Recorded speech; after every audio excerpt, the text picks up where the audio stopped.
When it comes to ifamily yakaMatlala guys, akekho kuzomunye la kuyafana la.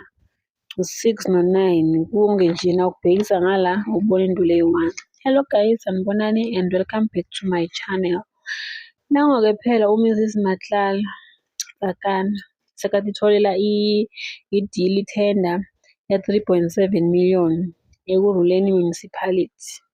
Asebenzisa igama lekhampani lelina less than 10 days lisebenza. Guys, kahle kahle kwenzakalani? Ukhet uBeyond Bus, not just bus. Usebhongweni high security maximum prison. Yena ngala usala uskora ama-deal.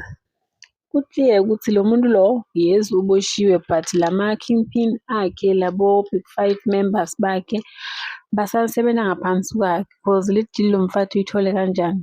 Kusho ukuthi naye lo mfowethu so ready ukuthi angaya phakathi inside ashiye abantwana ngaphandle. Sikhuluma ngemuntu uyasolelwa even lapha kuleya case lefaka Tebogo Thobejane ukuthi imali yatransferwa nyoye njani.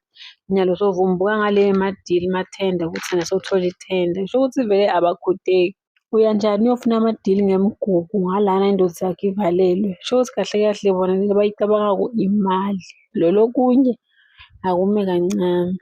And ku-obvious ukuthi labo labasele ngaphandle basambhekele umfazi kamfowabo, umfazi kaMatlala. Bavele bathi wena hlala la phakathi. Thine ungaculi usibide. Thina someka sure ukuthi umndeni wakho awululeki lutho. Nako-ke phela vele sebakwendile. Sebavele nje bamthulisa leya tender. Okay guys, i-tender uyitholile. Uyithola njani ngaliphi? Asisho ukuthi ayimfanele.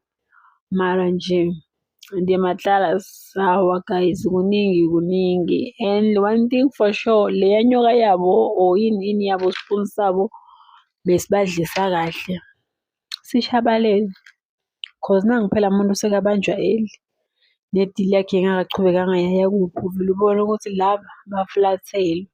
So guys, usho ukuthi ngathi kudzala abantu bebavakashela nakuphi because naye kutomele kathi kudzala aye kufakazi madlanga ukuthi le deal uzowayithola anguTsakane uyithole njani.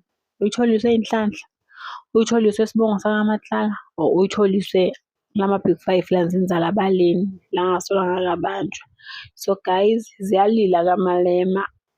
So guys, ziyalila kaMatlala. Kuningi.